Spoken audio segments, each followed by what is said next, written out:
We are just renting space right now in this world. And so we're going to be handing over the keys, and we want to make sure that we're handing over the keys to something that's intact.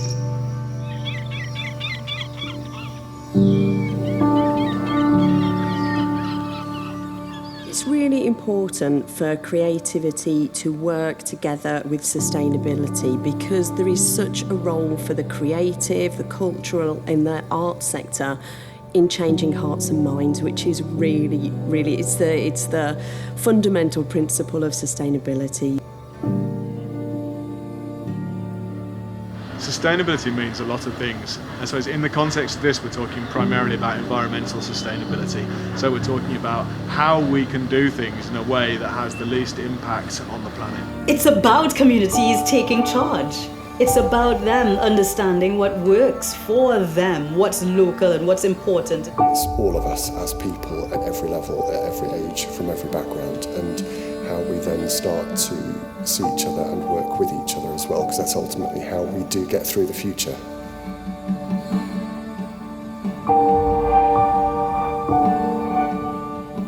I think that if we're going to achieve the kind of massive scale of change that's required in societies, that requires a cultural shift.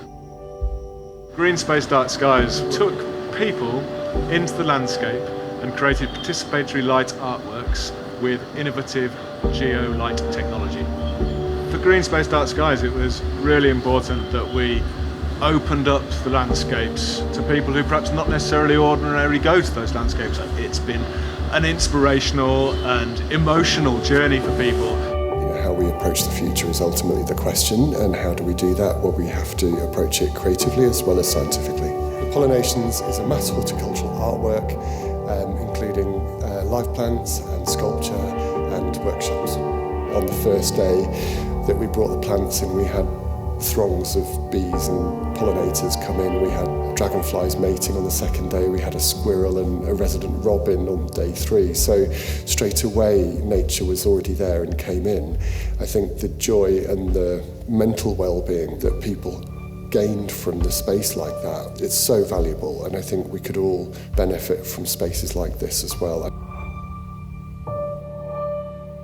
GALWAD is a fantastic multimedia experience that involved live social media, live performance, and then of course a television drama at the end. But core to that was ensuring that it genuinely included everyone. It made sure that, we thought about the actual future generations in the proposition as well. We took a group of young people who had an interest in the industry and said, come aboard and create with us. Come aboard and learn with us, and come aboard and be part of this team that's creating this really significant project that is sort of holding fast to principles that we hope that you will take forward with you.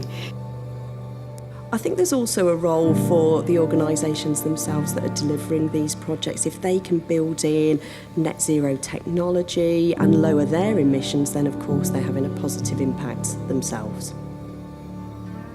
PoliNations tried to achieve nothing to landfill and the best sustainable credentials as possible, and also to have the best credentials in terms of legacy as well. Even the children that have come, this will be their memory. They will remember it as being a green space. With Green Space Dark Skies, we would have a circular economy approach where we would think about the waste that we were generating and aim to generate as little as possible, and we'd think about the lifetime or the life cycle of all the things that we were using. And I think we need to start thinking more and more along those lines. So when we think about sustainability, we genuinely do it. We do it from up front, and that's what we did in GALWAD. We thought about everything up front and built it into the project. We didn't think about how we could offset it later on. It is very hard to do, and it's not so easy, but also it is achievable too. And to actually get to that point, it's not always the answers that you assume are going to be the right one. We have learned so much about how sustainability can be woven through creative projects, and we'd like to go on and use that understanding to drive more change. We are all part of a community. And if we see that, if we can understand that we are but a small part of something bigger, the collective drive to make change is where we're going to be able to definitely look at future generations and say, yeah, we genuinely got together and tried.